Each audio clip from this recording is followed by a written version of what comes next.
Muse for you, awesome websites without code.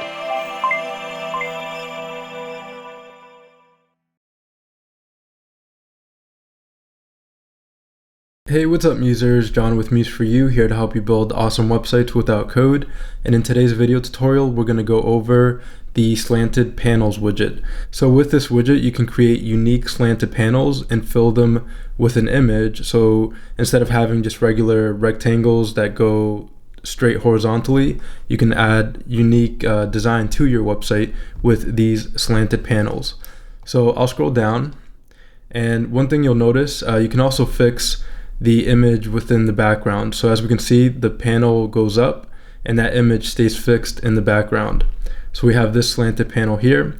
So you can go in any direction. You can go from top to bottom or bottom to top.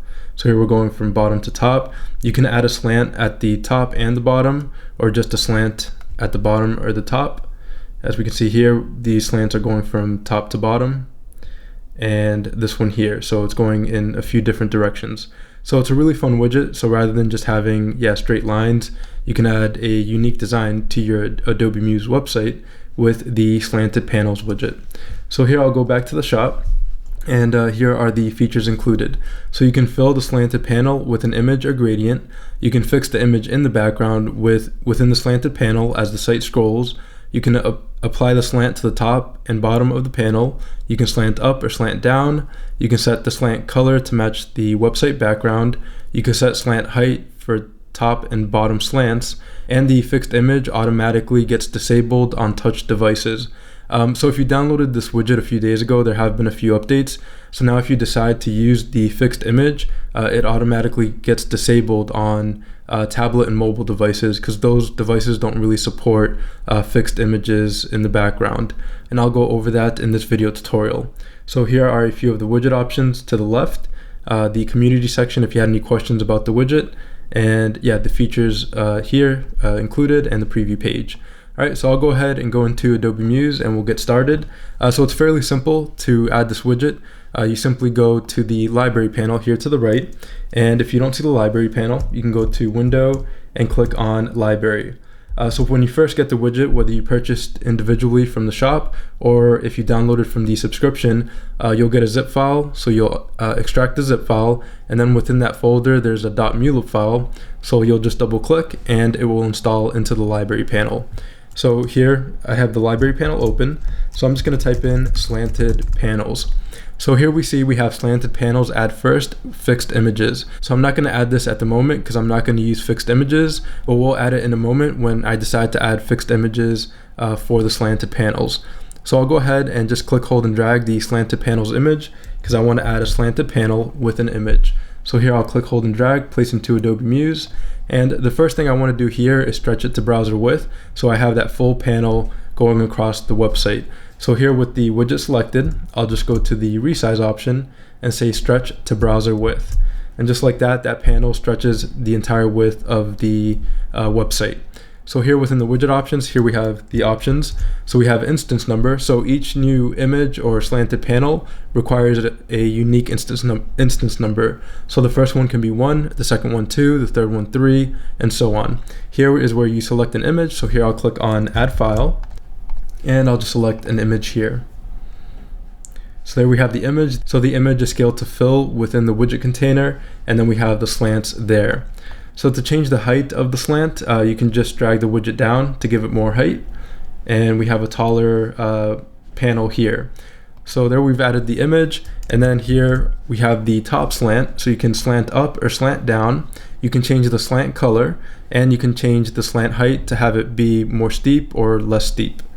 Alright, so if I wanted to slant down, I just click slant down, and there we see the slant. So the same for the bottom slant. You can slant up, slant down, change the color and the slant height to kind of change the steepness of the slant. So here I'll slant down as well, and there we go. If I wanted the slant to be taller, I'd just change the height. So here I'll change it to 250, and as we can see, the bottom slant is a bit more angled, and the same for the top. I'll just change it to 250. So we have a real slant to this image here, and I'll go ahead and say slant up and slant up here for the slant. You could also only have one slant for either the top or the bottom by setting the slant height to 0. So if I enter in 0, the top slant will just be straight, and then we just have the bottom slant. So that might be nice for a nice header image. So if I preview in the browser, we have this nice header image, has a nice slant. I can resize the browser and that slant stays there. Looks really nice. So let's say I wanted to add another slant. I can just copy and paste this widget, and I'll just go into the widget options. I'll change the instance number to 2. I'll change the image to something like this. And for this one, I'm gonna have 2 slants. So for the slant up, I'm gonna make it the same height as the slant. For the top slant, I'll set it to the same as the bottom slant. So we have the slanted panel here. Okay, and I'll preview in the browser. And just like that, we have those 2 slants. If they were to have the same instance number, the top would inherit the properties from the bottom slant. So just as an example, if I change this to 1, if I change the instance number to 1, and I preview, they have the same image. So you just want to be aware of that. You'll want to make sure that each slanted panel has its own unique instance number. Okay, so let's say the background was black for the website and not white. So if I change it to black here within the browser fill, if I say black, we notice we can see the actual slants. They're white. So what I would do here is change the slant color to black, and the same for this one here. Or actually for this one, I'd have to change the bottom slant color because we have that bottom slant there, and it's black now, so it matches the background of the website. So for this one, I'll change both slant colors to black. All right, and just like that, it matches the background of the website and looks good. Perfect. All right, and I can add some text over these images. So Muse for you, and let me make it a bit bigger, maybe 48, change the font, and I'll make it white here, just like that. And I can place it over the panel and do something like this. Okay, so I'll go ahead and preview, and we have the text over there and it moves with the slant. I could do the same for this one here. Maybe just center it and something like that. I'll change the color. So we have that there, and perfect. So we have the text over the slants and the slants scroll with the website. So let's say you want that fixed image effect that I have here on the preview page, where the image stays fixed and the website scrolls past the image. So to do that, you just go into the widget and into the widget options here, and then right down here we have this fixed image section. So here we can check enable fixed image, and I'll just read this here. So it says, to use fixed images, place the add first fixed images widget at the top of your Adobe Muse website. Fixed images do not work on tablet and mobile devices. The effect is disabled for these devices, so any touch devices.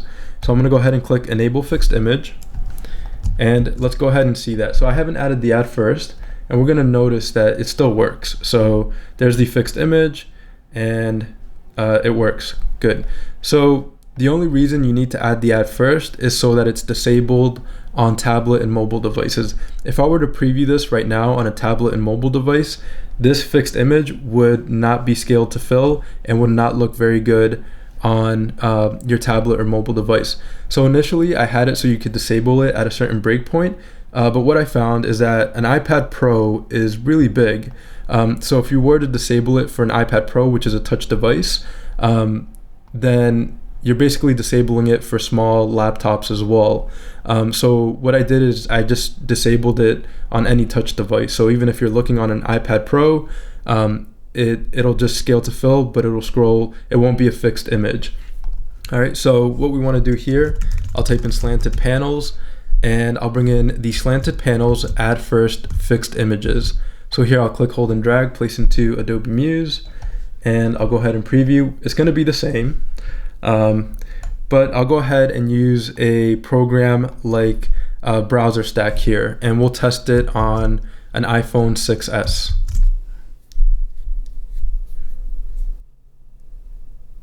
Okay, so as we can see, the image is scaled to fill. I can scroll down And this image, because we didn't set it to fixed image, is fine as well. I'm not going to worry about the text too much because I haven't formatted the text for this breakpoint. But we can see the image looks nice. It's scaled to fill within this device. If I were to go ahead and remove the add first, so we had the add first up here. If I were to remove this and preview, and I'll go back into browser stack and I'll refresh. And as we can see, the image is not scaling to fill. So it's really important to add the add first widget at the top. So on touch devices, the image looks good and scales to fill. So that's just one thing to note if you do decide to use fixed images. It is a really cool effect. On desktop, it looks really great. So you don't really lose anything if you do decide to use it. It's just that users on touch devices, the image will just scroll with the rest of the website. So I'll go ahead and enable it for this image here as well. And you might notice it looks a little bit different in Muse, but when you preview, so I'll go to File, Preview Page, and Browser, and I scroll, we have that nice fixed image. And the trees look kind of cool. They blend in with the black background. Or we could add another image here. These are just random images from unsplash.com, just to kind of demonstrate the slanted panels widget. All right, and I'll add one more slant and we'll make it go in the opposite direction.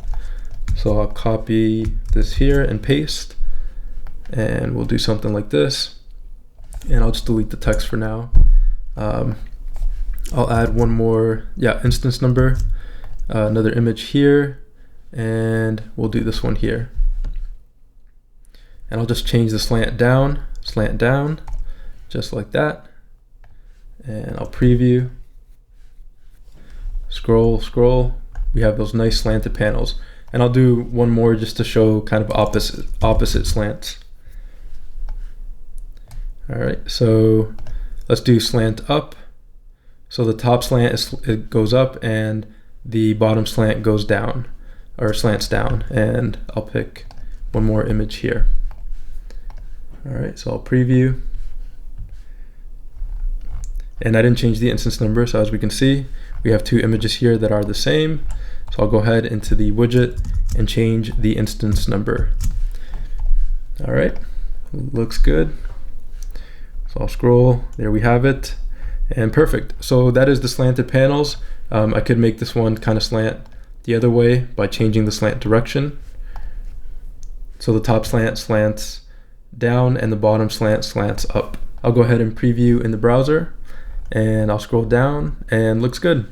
All right, so that's it for the slanted panels widget. I have been having a lot of fun with these different image shapes and things like that. I have a really cool update to the image shapes widget that I'll be releasing this week. But yeah, that's a lot of fun as well. I also have updated that so it now works on Microsoft Edge and Internet Explorer. So you can use image shapes on those browsers as well. Okay, so that's it for this video tutorial. To get access to this widget, you simply go to museforyoushop.com. And here you can click on subscribe today. And here you can click subscribe now to get access to all widgets and any new widgets I come out with for $39 a year. The slanted panels widget is right here. Here you can click add to cart to purchase individually, or again, you can click subscribe to get access to all widgets and any new widgets I come out with for $39 a year. Here are the features included, a few of the widget options, the community section, and this video will be right here as well. And if you did want to check out the image shapes widget, it's right here as well. So this has been updated to work with Microsoft Edge and Internet Explorer, and you can crop the image to any shape with the widget. So it's a lot of fun as well. All right, so that's it for this video tutorial. Again, I do this to help you build awesome websites without code. If you like this video tutorial, you can subscribe below. Also in the show more section below are links to other resources and links to museforyoushop.com. So again, thanks for watching, and I'll see you in the next video tutorial. Thank you.